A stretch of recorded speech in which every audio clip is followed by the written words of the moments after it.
მოგესალმებით ყველას. ჩვენ ჩამოვედით მაიამიში, რათა საკუთარი თვალით ვნახოთ, როგორ ემზადება UFC-ს მოქმედი ჩემპიონი ილია თოფურია, თავისი კარიერის ერთ-ერთი ყველაზე მნიშვნელოვანი და ისტორიული ბრძოლისთვის, რომელიც თეთრი სახლის სამხრეთ გაზონზე ჯასტინ გეიჯის წინააღმდეგ გაიმართება. ილია, უღრმესი მადლობა, რომ შემოგვიშვი შენ საწვრთნელ ბანაკში და მოგვეცი შესაძლებლობა ახლოს ვნახოთ ეს საოცარი პროფესიონალური მოსამზადებელი პროცესი. როგორ ხარ, როგორ გძნობ თავს ამ გადამწყვეტ ფაზაში? გარედან ჩანს, რომ უბრალოდ პიკში ხარ და საოცრად ბასრი ფორმა გაქვს. როგორ უმკლავდები მაიამის ცხოვრებას? რამდენად ადვილად გაიარე აკლიმატიზაცია და საერთოდ, რატომ გადაწყვიტე საცხოვრებლად აქ გადმოსვლა უახლოესი რამდენიმე წლით? რა სიტყვი შენს მეტოქეზე და როგორ მიმდინარეობს უშუალოდ მოსამზადებელი ბანაკი, რომელიც ესპანეთში დაიწყე და ახლა აქ აგრძელებ? გამარჯობა.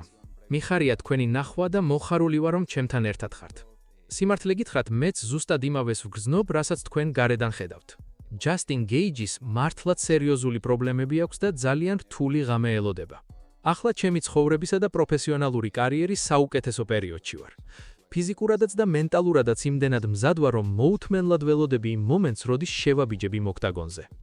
რაც შეეხება მაიამის, ეს ქალაქი მართლაც საოცარია. ნიუ-იორკიდან ჩამოსვლის შემდეგ კიდევ უფრო კარგად ვგრძნობ, თუ რამდენად კომფორტულია აქ ცხოვრება. აკლიმატიზაციამ აბსოლუტურად უმტკივნეულოდ ჩაიარა. არანაირი სირთულე არ შეგვქნია. ჩემი მთელი გუნდი უკვე აქ არის, ჩემ გვერდითაა და ერთად გავდივართ ამ ბოლო გადამწყვეტ კვირებს. ხანდახან მე თვითონაც გაოცებული ვარ იმით, თუ რა იდეალურ კონდიციაშია ჩემი სხეული. უბრალოდ მინდა, რომ რაც შეიძლება მალე ვიგრძნო ის ენერგია, რომელიც თეთრი სახლის ბაღში იქნება. აშშ-ში გადმოსვლის მიზეზი რამდენიმე დიდ პროექტს უკავშირდება, რომლებზეც ახლა ვმუშაობთ. ძალიან მინდა მათზე დეტალურად გესაუბროთ, მაგრამ ბრძოლის დასრულებამდე ამის გაკეთება ცოტა რთულია, ასე რომ ყველაფერს თავისი დრო აქვს. აქაური ცხოვრება მიყვარს. მინუსების პოვნა პრაქტიკულად შეუძლებელია. ერთადერთი უარყოფითი მხარე ისაა, რომ ესპანეთში არ ვარ, სადაც ჩემი შვილები, მშობლები და მთელი ოჯახი ცხოვრობს. ესპანეთი ჩემი სახლია, იქაურობასთან უძლიერესი კავშირი მაქვს. ამიტომ აქ დიდხანს არ დავრჩები, სულ მიმოსვლა მექნება და მალე ისევ დავბრუნდები. მოსამზადებელი ბანკები კი შესანიშნავად მიდის. ჩვენ მზადება ესპანეთში დავიწყეთ. პრინციპში ჩემი ცხოვრება ისედაც ერთი უწყვეტი საწვრთნელი ბანკია. მუდმივად ფორმაში ვარ.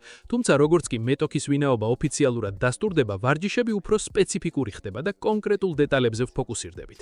ახლა იმდენად თავდაჯერებული ვარ, რომ გეიჯის შანსს ვერც ერთი კუთხით ვერ ვხედავ.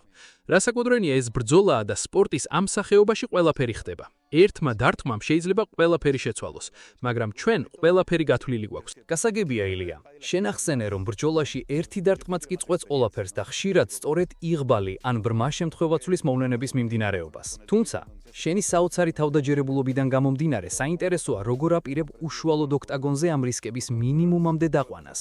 როდესაც უყურებ ჯასტინის წინა ბრძოლებს, მის სტილსა და იმ ზიანს, რაც მან სხვა მებრძოლებს მიაყენა, რა არის შენი მთავარი იარაღი მის წინააღმდეგ? ხომ არ ფიქრობ, რომ თეთრი სახლის გარემო, უჩვეულო ლოკაცია და ფსიქოლოგიური წნეხი ორივე თქვენბანზე განსხვავებულად იმოქმედებს? და კიდევ, ბევრი ექსპერტი ამბობს, რომ შენი მთავარი უპირატესობა ტაქტიკური დისციპლინაა. რამდენად ახლოსა ეს სიმართლესთან და რას უნდა ველოდოთ შენგან პირველივე რაუნდში? სწორედ ამიტომ ვამბობ, რომ ჩვენ მხოლოდ იღბალზე ან შემთხვევითობაზე არასდროს ვართ დამოკიდებულები. ჩვენი მთელი სტრატეგია აგებულია აბსოლუტურ გათვლასა და მათემატიკურ სიზუსტეზე. როდესაც ოქტაგონზე გადიხარ, იქ ბრმად არ უნდა მოქმედებდე. დიახ, ჯასტინის სახიფათო და აგრესიული მებრძოლია. მას შეუძლია ძლიერი დარტყმის მიყენება, მაგრამ ჩემი ტექნიკა და რეაქცია სულ სხვა დონეზეა. მე არ ვაპირებ მასთან გაუაზრებელ ჩხუბში ჩაბმას, სადაც ყველაფერს ერთი შემთხვევითი მოქნევა წვეთს. ჩემი მიზანია პირველივე წამებიდან ვაკონტროლო დისტანცია, წავიკითხო მისი ყოველი მოძრაობა და დავსაჯო ნებისმიერი შეცდომის გამო, რომელსაც ის აუცილებლად დაუშვებს. რაც შეეხება თეთრი სახლის სამხრეთ გაზონს, ეს ლოკაცია ჩემთვის დამატებითი მოტივაციაა და არა წნეხი. მე მიყვარს ისტორიის წერა და დიდი სცენები. როდესაც გარშემო ასეთი ატმოსფეროა, მე კიდევ უფრო მეტად ვიხსნები და ვფოკუსირდები. ჯასტინისთვის კი, ფიქრობ ეს გარემო შეიძლება საკმაოდ უჩვეულო და დამთრგუნველი აღმოჩნდეს, რადგან ის მიჩვეულია სტანდარტულ არენებსა და სხვა ტიპის ხმაურს. ჩემი ფსიქოლოგიური მდგრადობა ჩემი ერთ-ერთი ყველაზე დიდი პლუსია. მე არასდროს ვკარგავ ცივ გონებას, რაც არ უნდა ხდებოდეს ჩემი ირგვლივ. ექსპერტები მართალ მართალს ამბობენ, დისციპლინა და გეგმის მკაცრი დაცვა ჩემი ხელწერაა. ჩვენს ბანაკში ყველა დეტალი, დაწყებული ყვებიდან და ძილიდან, დასრულებული სპარინგ პარტნიორების შერჩევით უმაღლეს დონეზეა ორგანიზებული. პირველ რაუნდში მე ვაპირებ ვაჩვენო სრული დომინაცია. მინდა რომ მან პირველივე წუთზე იგრძნოს ჩემი დარტყმების ძალა და მიხვდეს რომ ამჯერად სრულიად სხვა კალიბრის სპორტსმენის პირისპირ დგას. მე არ ველოდები რომ ეს ბრძოლა მსაჯების გადაწყვეტილებამდე მივა. ჩემი პროგნოზი უცვლელია. ყველაფერი ვადაზე ადრე, ჩემი დამაჯერებელი გამარჯვებით დასრულდება და ამაში ეჭვიც არ მეპარება. ილია, შენი მიზანდასახულობა მართლაც შტამბეჭდავია და ეჭვიც არავის ეპარება რომ ოქტაგონზე მაქსიმუმს აჩვენებ. თუმცა, როდესაც ამ ბრძოლას მოიდებ და კიდევ ერთხელ დაამტკიცებ შენს უპირატესობას, რა იქნება შემდეგი ნაბიჯი? შენ უკვე ორმაგი ჩემპიონი ხარ, რაც სპორტის ამ სახეობაში უდიდესი მიღწევაა. გეგმავ თუ არა ტიტულების დაცვას სხვა დივიზიონებში, თუ გირჩევნია კონცენტრირება მოახდინო იმ ბიზნეს პროექტებზე, რომლებიც აშშ-ში გადმოსვლისას ახსენე. და ბოლოს, რას ეტყოდი შენს ქართველ და ესპანელ გულშემატკივრებს, რომლებიც მთელი გულით გქომაგობენ და მოუთმენლადელიან შენს მორიგ ტრიუმფს თეთრი სახლის გაზონზე? ჩემი მიზნები არასდროს შემოიფარგლება მხოლოდ იმით, რაც უკვე მივაღწიე. გამარჯვება ჩემთვის ბუნებრივი მდგომარეობაა. ამიტომ გეიჯის დამარცხების შემდეგ მე კიდევ უფრო მაღალ მწვერვალებს შევხედავ. სპორტში ჩემი ისტორია ჯერ კიდევ იწერება. მინდა რომ ჩემი სახელი სამუდამოდ დარჩეს ამ ინდუსტრიაში როგორც საუკეთესო მებრძოლის, ვინც კი ოდესმე ოქტაგონზე შემდგარა. დიახ, ტიტულების დაცვაც და ახალი წონითი კატეგორიების დაპყრობაც ჩემს გეგმებში შედის, თუმცა ყველაფერს ეტაპობრივ გავაკეთებთ. მე არ მიყვარს წინასწარ ხმამაღალი განცხადებების გაკეთება, სანამ საქმე ბოლომდე არ მიიყვანება. რაც შეეხება ბიზნესს, სპარტული კარიერა და პირადი პროექტები ერთმანეთს ხელს არ უშლის. პირიქით, ერთმანეთს ავსებს. მე მაქვს შესანიშნავი გუნდი, რომელიც მართავს პროცესებს, სანამ მე ვარჯიშზე ვარ ფოკუსირებული. ასე რომ ბრძოლის შემდეგ ბევრ საინტერესო სიახლეს შეიტყობთ, რაც ჩემს ამერიკულ გეგმებს უკავშირდება. ახლა კი მთელი ჩემი ყურადღება მხოლოდ მოახლოებულ ღამეზეა მიპყრობილი. ჩემს გულშემატკივრებს კი მინდა უდიდესი მადლობა გადაუხადო. მე ყოველთვის გრძნობ იმ უზარმაზარ მხარდაჭერას და სიყვარულს, რომელიც საქართველოდან და ესპანეთიდან მოდის. ეს ენერგია ჩემთვის დამატებითი ძალაა. როდესაც ოქტაგონზე გამოვდივარ, მე მარტო არ ვარ, ჩემს ზურგს უკან მილიონობით ადამიანი დგას. მინდა გითხრათ, რომ იმედებს არ გაგიცრუებთ.